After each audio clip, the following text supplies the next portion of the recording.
where the HANA trace files are being placed. Yeah, yeah, okay.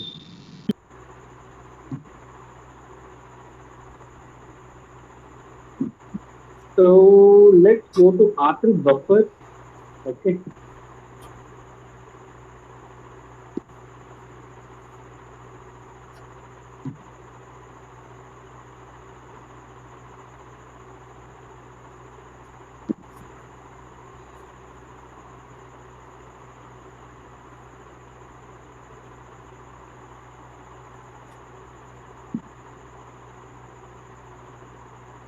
Just a second, hold on.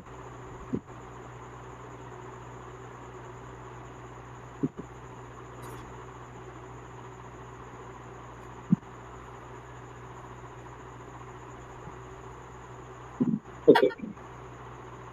What is this R3 buffer? It's quite important. Okay. So R3 buffers are nothing but usually buffers are used to store the frequently accessed data and very rarely modified. Okay. So buffers are very frequently accessed data and very modified. Okay. So buffers, even in the, at the operating system level, at the application level, this is the concept. It is used to store very frequently accessed data and it is very less modified. Okay. So the buffers which reside inside the memory will be lost when the instance is restarted.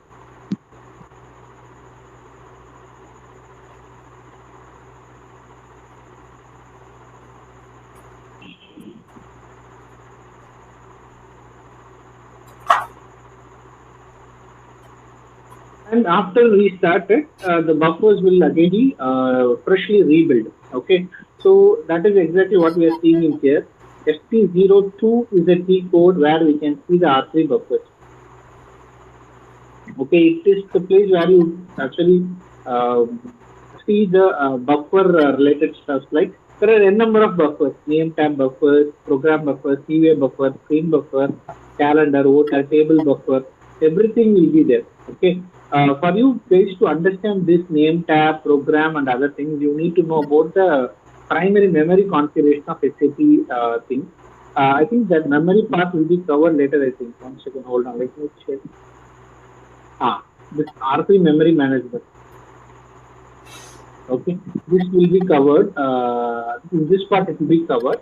But you need to know about the memory, how the memories are, what is the current position of that memory. Okay, how much swaps are there. Okay, if the swaps are very less, it means that it is very efficient. See, for this name tab buffer, the swaps are very less, which means that it is not modified at all and it is perfectly used by the application. Okay, that is why you are seeing the percentage hit ratio will be 100 or something like that. If the hit ratio is 100 or 99, 98, then it means it is well placed. It is well placed. It is less modified with a less modified number of swaps as well. Okay, but there are cases in program. Okay, even though you have 99 percentage of hit ratio, the swaps will do occur. Okay, so if you see the CUA also, the swap seems to be very high. So for that, we have to increase the parameter of CUA. Okay, so just double click it and you can go and see what is the efficiency, okay, hit ratio and all the other things. But you need to update the parameter of the CUA buffer to increase this or to decrease this swap. Okay. Similarly, for tables, there are n number of tables that are being currently accessed by the application server. Okay, from the database, it is being placed into the R3 buffer. Okay, so from the R3 buffer, it is being displayed over to the presentation layer from our desktop. Okay, so that buffer it seems to have less zero stuff, which means that it is efficient 99%. Okay, just because why it is like the size of the buffer is seems to be literally high, and that is the reason you are not able to see the swaps here. But if the size is literally less, say for example, the CUA, it is only 10,000 KB, which definitely is not advisable or it is not needed. Okay, so we have to increase this CUA buffer so that when the next time the instance restarts, okay, you'll be able to see less number of scraps. Okay. Similarly, just like the operating system, what how we have the page memory, extended memory, heap memory. This heap memory is a very important part of the R3 buffer. Okay.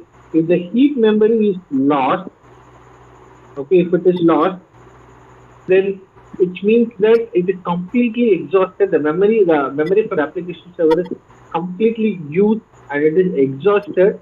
That there are no other work process or no other users can able to connect to the application server. Okay, so this heap memory is very important. Buffer part, it is named as program CU screen calendar. Whatever I am seeing in the screen will again be put it over in the screen buffer only. If I'm executing some program, okay, say for example, let me go to ST38 to execute a program. This is a sample program. Let me execute it. Okay, this program and other details will be stored in the program buffer. Okay, name tab, field tab, all the things will be something like this. Each and every buttons and all those informations will be stored in my buffer, user buffer. Okay, so all the information about the screen that you are seeing in will be placed in the buffer. So if that buffer is getting exhausted or it is getting too many swaps, then it is very high time to change the buffer size. Okay, there are each and every parameter for these things we can increase it. Okay, say just give the current parameters. See the CUA buffer. The CUA buffer size is only 10,000 KB. We need to increase it because it is getting too many swaps. We have to increase it. Okay, for screen also you have the parameter details here. Screen buffer, presentation buffer, everything it is there. 2 lakh or 20 lakh billion, 20 lakh bytes. Okay, so everything is here. You just need to find out the right parameter and you have to reset it. These things cannot be done in development and quality because it's a production system. Obviously, production system will have more memory and more programs, more users getting connected to it. Okay, so obviously this parameter you can directly change with the in the production system, but with the proper approval. It's not like okay, the CUA seems to be having very high stuff. Let me go and change it immediately. No, nothing is getting changed in the production system immediately. Okay, anything if you want to change, if you want to change a 0 to 1 or 1 to 0, you need to have a proper approval. There is a big concept called change management process you have to follow to change any single comma in the production. Okay, so these are all the buffers. SAP memory is have page memory, external memory, keep memory. Keep memory is an important thing that you need to look upon. Okay, uh, call statistics is like how many select single statement is being called, how many select statement, how many insert, how many update, delete, and all those information with respect to this application server is getting displayed. Okay, say for example, if there are too many updates in that, then probably you'll see hit ratio getting decreased or something like that. Okay, those information you can see it. I request you to see what to see and how to check that. That part alone you need to know from this thing from ST02. When you will learn about this memory management, okay, this part. This R3 memory areas, memory allocation. When you cover this part, you will get to know more about what is the memory area, memory allocation, what is an external memory, what is a table buffer, more into that. But today, as of now, how to monitor the R3 buffer, that part alone is covered it. Okay, so monitoring the R3 buffer is this is what we have to see it. Okay, uh, the next forthcoming And session how to will go to navigation for this type? for this. No, no. About the T code. Yes. I want to turn. Yes, I want to know about the T code to go to this particular place for see the ST0, buffer. ST0. ST02. Okay. Okay. So there are many options here. You express current local data. Okay. The server history also you can see. What was the buffer snapshot 2 days before, 3 days before. Okay. So there you can see N tab buffer, table T tab, T log, everything you can see. Here. Okay, just for an analytic purpose, like how the hit ratio was there 2 days before. Okay, so all those things you can see though.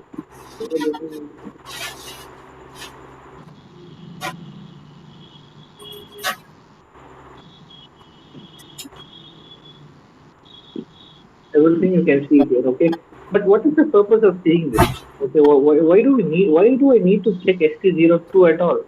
The question comes like, say, for example, the user says that my program runs very slowly. Okay, or I'm not able to locate my program. I go to SE38C code and I'm trying to run a program, but it is not properly running. I'm not able to see my program itself. What happens? Okay, so at that time, you have to come and see what is the buffer ratio, what is the buffer, R3 buffer, how it is performing, what is the hit ratio for each and everything. Okay, the user buffer, how the user buffer is. Okay, how the T tab buffer is, how the name tab buffer is. Okay, T tab is this one. Okay, table definition buffer, name tab, short end tab, initial record, how the program buffer is, screen buffer, calendar buffer. If the user is saying that I'm not able to see the proper calendar, factor calendar, then we need to check the calendar buffer. Okay, table buffer and user export memory, shared memory, all those things you need to check it out. So it depends upon what the user complains about. Okay, but at the same time, you can blindly when you perform the daily system monitoring, you obviously will be running this SC02 code to see what is the buffer ratio. Okay, but luckily, when sadly, this screen buffer, CVA buffer is getting bumped up, so we need to work upon it.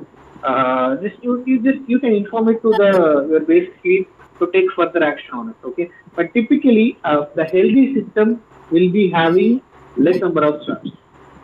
Lesser the swap, higher the performance will. So accordingly, you have to monitor. Accordingly, you have to change the parameter of the profile parameter of this corresponding buffer. Okay, is it clear? Yes. Okay.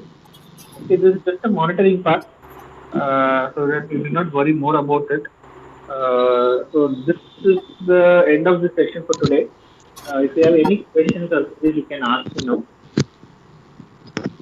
Uh, yes. In the very beginning of our today's lecture, you have told us that we have something like solution manager to